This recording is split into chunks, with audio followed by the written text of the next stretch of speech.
dare great things for Christ.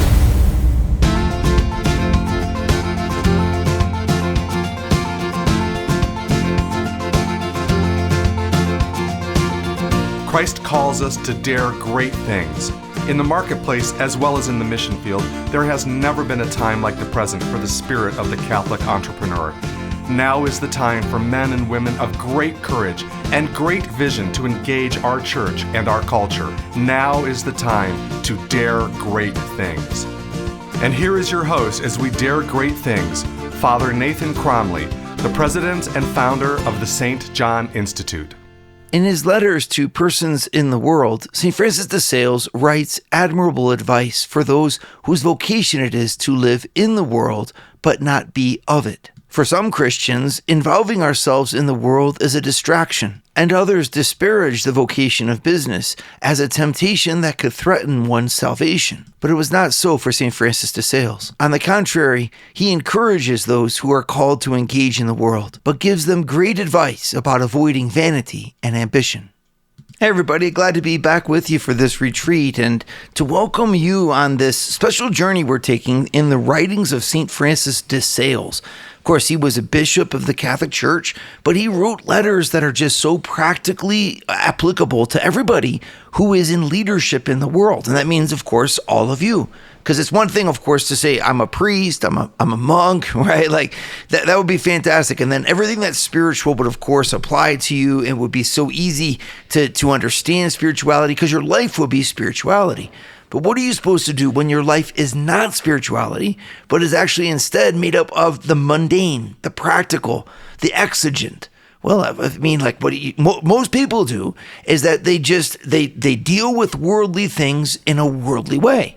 Right? So we look around ourselves, we say, well, what was I trained to do? What do other people do in this situation? And we rise up with our humanity to meet human problems. Of course, this is not a bad thing in and of itself, right? Because we are humans and human problems can be met with great humanity, right? Things that are scary are met with courage. Things that are difficult are met with audacity. Things that need creativity, we have to be creative to solve them.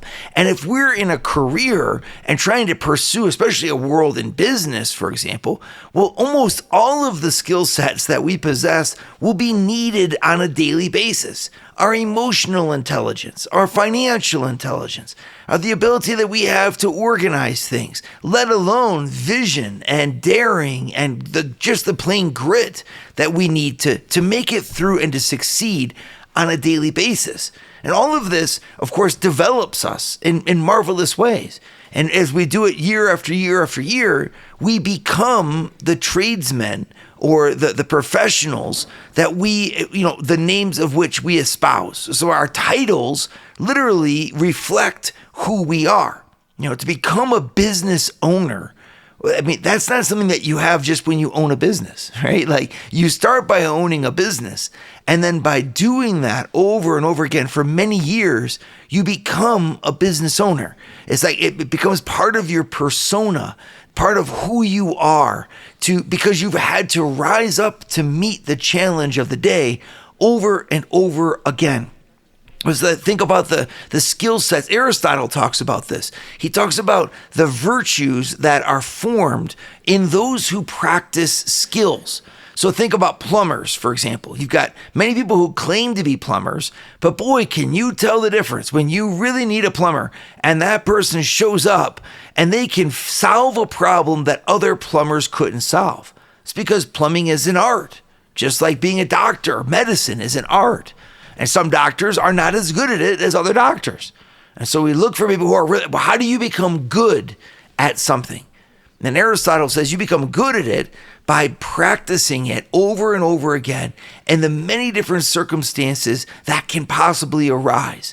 And by solving those problems over and over again, your mind gains the virtue of practical wisdom, the virtue he calls of art, where you apply the ability that you have to the problems that are in front of you. And you do so in a way that's easy, that's rapid, that's enjoyable, and that's just plain skilled, right? So if you do that as a banker, as a dentist, as a business person, well, after 20, 30, 40 years, it's part of who you are. And there's Nothing wrong with that per se. The question is it enough? When we get to our judgment day, do you think God's going to say, come into heaven because you were a great plumber? I mean, unfortunately, that's not found in Scripture. The world will say, since you were a great plumber, we'll build a statue of you. You know, we'll do something fabulous about you. You know, but like, in fact, what does the Lord say? What does God say?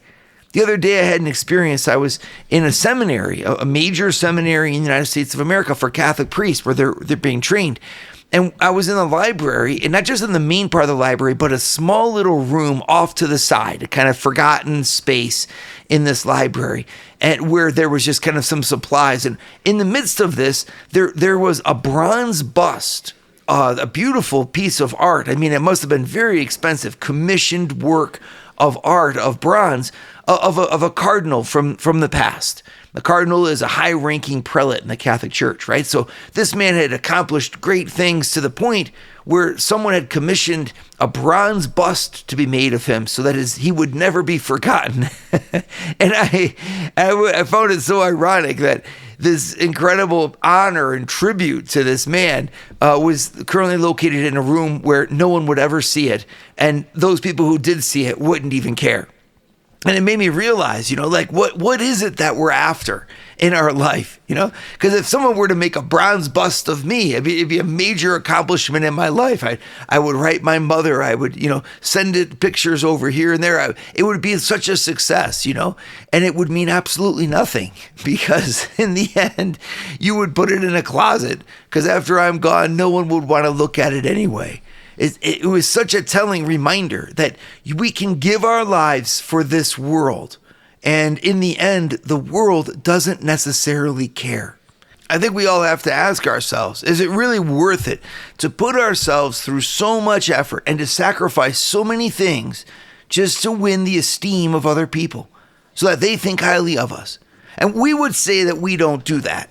But deep down in our hearts, I think that everyone who's driven to push themselves and to rise up day after day to meet the next challenges that are coming down the pike has to ask themselves, what drives you, right? And of course, we'd like to say it's the love of God that drives us because, I mean, that would be the sign of holiness.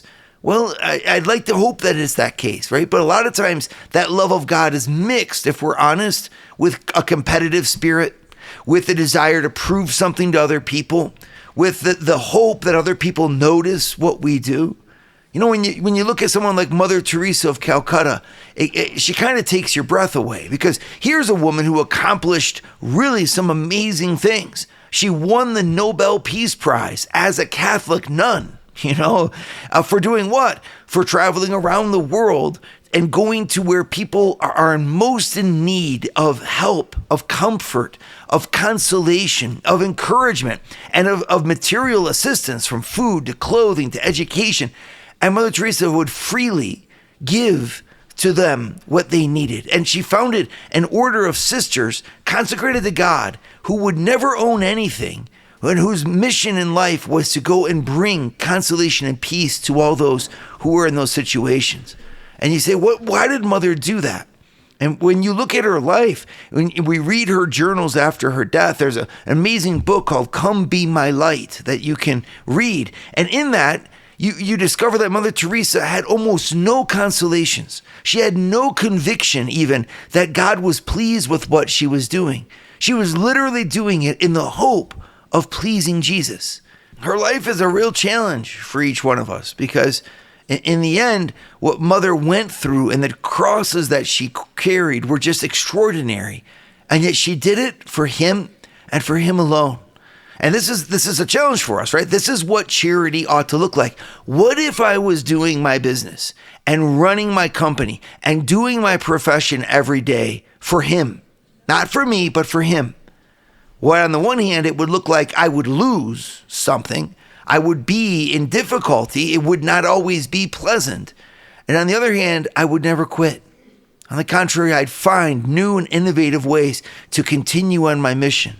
And this is what St. Francis de Sales is going to write about here. He's going to give spiritual lessons to a person who's about to engage in a secular life.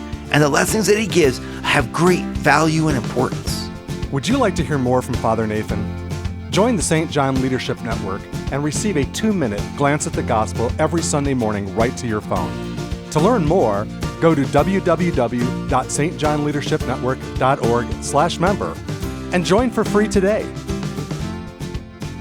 So I'm looking at the letters of St. Francis de Sales that he wrote to us who are in the world, right? And who have real stresses and real jobs and who have real demands on us, right? And it's amazing because in these letters, he's just so practical. For example, he wrote a letter to a gentleman who was going to live at court. This is from December 8th, 1610. Right? So we think, wow, gosh, that was so long ago. And yet we see in this letter that things haven't changed all that much after all, right? And this person's going into the world and he's going to navigate relationships and do political maneuverings and push his way up the ladder because, well, he feels that he's called by God to do so. And this is, of course, the vocation of a Catholic business leader or a Catholic professional or a Catholic who's engaged in society. A Catholic leader, period, has to connect with this world in order to bring it to God and in order to bring God to it, right? In a real way, a Catholic layperson is an extension of the priesthood of Christ. So what's the priesthood of Christ? He stood between man and God as a mediator, and he offered sacrifices, right? Namely the sacrifice of his own flesh and who he was in humble obedience to God. For what? He was lifting human beings to God and bringing God to human beings. That's what mediators do. Like a bridge, he's touching both shores and connecting the two, right? So this is what it means to be a priest. Well, when you think about that, well, that means that the Catholic layperson, the Christian in the world, is called to be a priest, like Jesus. Not a priest that's ordained for the sacramental ministry, but the priesthood of the faithful, the baptized person. And that job is, in other words, let me bring Jesus to this world and let me bring this world to Jesus, right? Well, if I'm going to do that, the first thing I have to do is belong to Jesus. And the second thing is to belong to this world. Right? Not being defined by this world, but by really being in communion with it. And this means that the grittiness and the difficulty of being a mom, right? And doing laundry load after laundry load, or being a special ed teacher, right? And working with these children who are difficult and not easy to work with, or finding new ways to market in a market that's already saturated, and finding ways to communicate it in a world that's over communicated to, right? All these things that are challenges for us, this is what God's calling us to. He wants us to rise up and meet the needs of a physical, material world. It's not the call of a nun, it's not the call of a priest, it's the call of a layperson. And yet it's a real call, because by so doing, we bear witness to the world that God exists and that God loves the world, right? And so at the same time, though, that demands from us, well, that we acknowledge it, that we enter into that life, right? And so what's going to happen? Well, Francis de Sales says the danger isn't in the occupation itself. The danger is in the approach that you take to it. What's my attitude towards being a professional, towards being in the world? And so St. Francis de Sales gives this marvelous image. He says, when you set forth in your professional life, you are like setting sail on the seas of this world, right? He says, well, do so as a Christian. It's amazing. In this letter, he says that most people approach the world in a worldly fashion, and this is a mistake. A Christian does not approach the world in a worldly fashion any more than David attacks Goliath with sword, spear, and shield. No, he doesn't attack Goliath with sword, spear, and shield. That's what Goliath attacks him with. He does not use the weapons of Goliath. When David attacks Goliath, he uses the weapons that God gives him. 5 small stones in a sling. And he only needs one of the stones in the end. And that's because by God and in God's name, he wins the victory. Well, it's a kind of an image for us as well.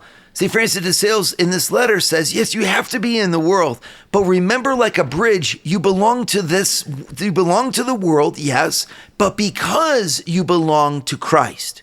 You are in the world because you are not of it. The more that we become enamored with God, the more that the love of God is in our hearts, the more that we'll attack our vocations straight on and with all of the diligence and the industry required. And yet our hearts will be full by the connection that we have from heaven.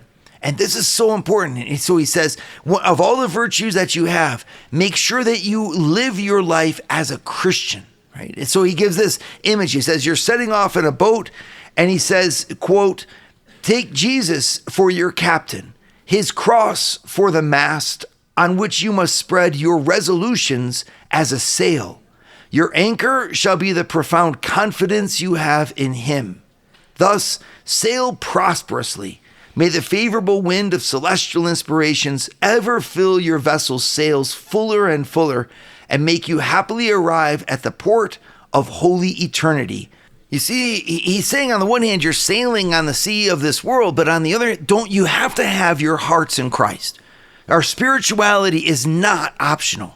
For example, in this letter, he goes on to say that, listen, there are two big rocks that will sink that boat. You're sailing through the sea with Christ as your captain and the cross as a mast and the sails as your resolutions and all these wonderful things. But he's like, be careful, there are two rocks. On the one hand, there's the rock of vanity, and on the other hand, there's the rock of ambition. And I wonder why St. Francis de Sales chose these two words. Of all the pitfalls that we could think about, why would he narrow in on ambition and on vanity? Well, the answer is because both of those are defects with respect to courage. The essential attitude de Sales puts forth for someone who's walking in this world is courage. And the lack of courage will end up by looking like us trying to seek out and court the opinions of other peoples over us by vanity. Or it will end up looking like us trying to resolve things on our own terms and looking like ambition. So you can either have courage that's very soft or courage that's very hard. And both of those two extremes are to be avoided. But it's in the middle between those two is this incredible vision that he has. And I wonder if you have it too. I wonder if this is at your heart. When you begin your day, do you begin it with courage? I don't think a lot of us think that way. I mean, in difficult times we do. But St. Francis de Sales tells this gentleman in the letter, he says, whenever you leave, begin by kneeling down on both knees. And I'm begging God for his blessing on the day. And finishing the day on both knees, asking God for forgiveness for your sins. Isn't it amazing? For St. Francis, you cannot sail the seas of this world unless you live on both knees at the beginning and the end of the day. Why? Because I think in the end, the challenges of our life require that humility, which allows courage to be born. Would you like to start your Thursday mornings with a scriptural leadership lesson? Join the St. John Leadership Network, where Father Nathan hosts a 30-minute call at 6:30 a.m. in all 4 U.S. time zones. To learn more, go to www.stjohnleadershipnetwork.org/member and join for free today. So I want to hone in here on what St. Francis de Sales talks about when he talks about courage, right? And think, why in the world would he choose that as the virtue? Well, it's because what courage refers to is the strength of our soul to stretch out after things that are hard. Okay, so on the one hand, you don't need courage when it's about drinking orange juice, right? If you have a cold glass of orange juice in front of you, you don't need courage. You just drink the orange juice, right? There's a virtue in that too, the virtue of being able to enjoy things in moderation. And that's, of course, a wonderful thing. It doesn't take courage to lay on a bed. It doesn't take courage to play the guitar, right? These are things that are easy and pleasant, right? But there's another strength that we need to go after things that are hard. And when you're embarking in a professional career or when you're involved in the things of this world, well, it's hard. It's hard as a mother to stand up to your friends when they're putting the faith down, or to say to the school that you disagree with what the school is doing with your children. It takes courage as a dad to lead your family in faith and to speak about God when you're full of your own knowledge of your own inadequacy, right? It takes courage to succeed because it takes courage to lead, right? But this is where St. Francis de Sales is such a genius, because he says, all right, well, how do you find courage? He says, on the one hand, beware of vanity. Now, he defines vanity in very explicit terms here. He says that vanity is for soft spirits, that those who are vain actually lack the strength to undertake the acquisition of true and solid praise. That's an amazing thought. Meaning like, hey, why don't you earn it? Why don't you do what's necessary to really earn a praise which is less than your actions? Well, vain people don't do that. When you're vain, you just want the adulation of the crowd. You just want their approval. It really doesn't matter if you deserve it or not. The fact that you have everybody around you admiring you is enough for you. St. Francis is like, that's soft. That's like a deficiency there, because you haven't earned what, if you were really worthy of praise, you'd be somebody who'd be above praise. I mean, praise would be nice to receive, but it would not be the substance you seek, right? And so be careful here, because then what you're actually doing is you're replacing courage with approval. And that's a slippery slope, because as soon as that approval tumbles, so too will your actions. And you'll stop striving for great things, because in the end, you don't need great things. You just need people to say that they think things are great. And this means that you could, in fact, be wrong.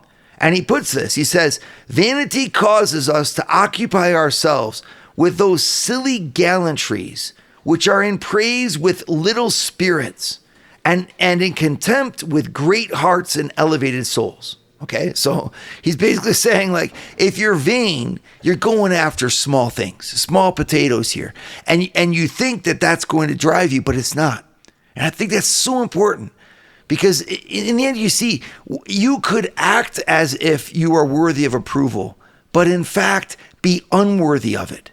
And what is the value of being unworthy of the adulation people give you? It's worth no value, which is why it's called vanity. Vanity actually comes from the Latin word vanum. Vanum means nothingness, like void. It means wind, like, there's nothing to it. You vanish like the smoke. Vanum. That's what vanity is. And so be careful of it.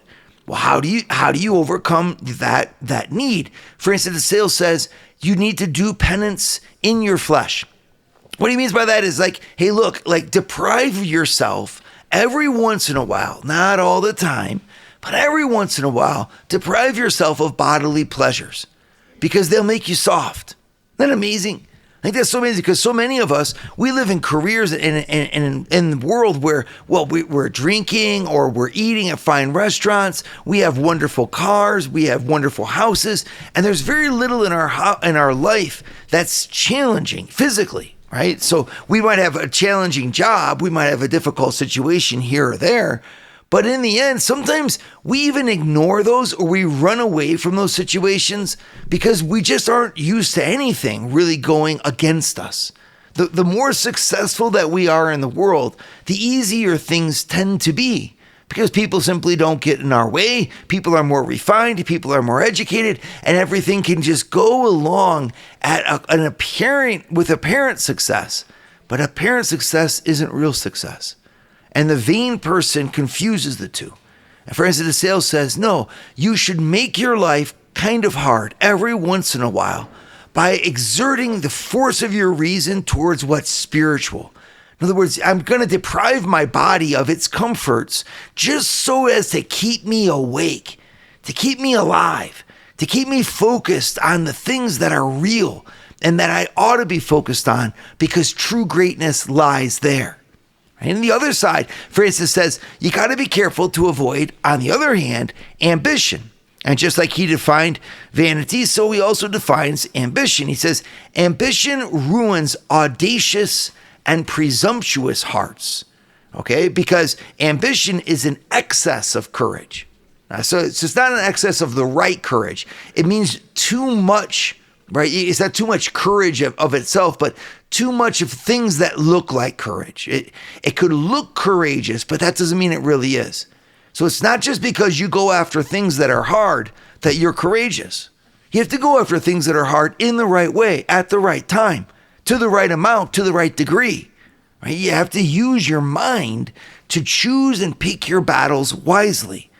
In the end, he says that this excess of courage leads us to purchase glories and honors without and against the rule of reason. So we earn things that, in fact, we shouldn't have earned. And think about that. You earn things you shouldn't have earned. Right? So regardless, us to constantly be thinking, why am I doing what I'm doing? And to have why I'm doing what I'm doing at the forefront of my thoughts, of my spirit. I'm not called, in other words, just to achieve. Right? If I could just achieve more and more and more, it would be better and better. No, I need to achieve what I'm supposed to achieve, what's in front of me. And this requires a true courage, because otherwise, what I'm actually doing is I'm supplanting truth and I'm supplanting love for, well, the honors and esteems that I can win from others. And so he says, ambition makes us want to have honors before deserving them. We want to have honors. We don't want to necessarily deserve them. And so he says, with both of these, you've got to remember that if you're engaged in the world, you're engaged in the material reality of practical things, you need to develop your spirituality.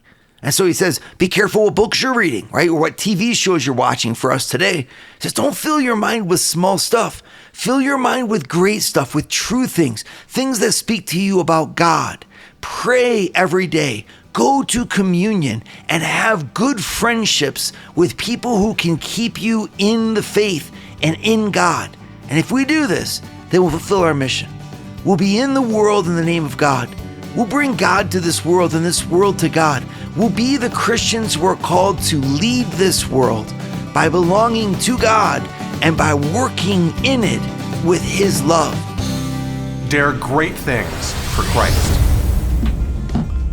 Share your feedback with Father Nathan. Send us an email at communications@stjohninstitute.org.